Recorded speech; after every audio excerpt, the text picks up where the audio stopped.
Good morning. Guess what day it is? It's July 13th. Couple of things going on today. It's National Rock Day and it's Barn Day. So I'm going to give you some history of barns in America, and this comes from an article in Mother Earth News. There are plenty of iconic barn shapes throughout America from different periods in our history and designed for specific types of agriculture. We've moved from large open buildings to structures based around cattle stalls and hay storage. These historic buildings were once an integral part of American life and remain a crucial element on a working farm. First listed is English barns. The first barns built in America came from design ideas brought over from England by the colonists. These were simple open structures built with timber frame construction.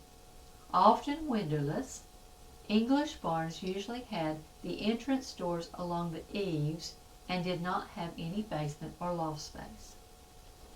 The average farmer of the 17 to 1800s did not have herds of livestock and needed only a few stables for their family cows and workhorses. Then there was the Yankee or the New England barn. Yankee or New England barns emerged from the original English style, but with an eye towards increasing livestock on the farm.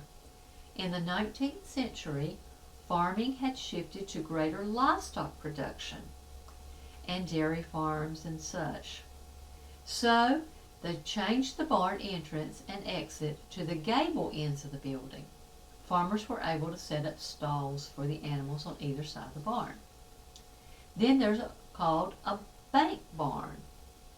Needing still more room for cattle and dairy, farmers soon started building barns based off the Yankee style into a hillside or a bank. These were called bank barns. Then there were round barns. They decided that it was more efficient to have a round barn and they could put more cattle in.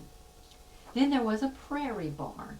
The prairie barn has become an icon of western and midwestern landscapes. Built with an eye toward the maximum storage of hay and grain, prairie barns were large with several upper story lofts and long, low roof lines. Then there were Dutch barns. The majority of Dutch barns were built in upstate New York, New Jersey, and Pennsylvania. The settlers in these areas were Dutch and brought these designs over from their homeland. And there were commercial barns, combining the idea of the long sloping prairie barns and the tall loft space of the Yankee barns. There are many other barn styles for specific needs and regions of the country, like tobacco barns. You can see those here in North Carolina. There are crib barns, pole barns, used for machinery and storage. Talking about barns reminds me of a story in the Bible.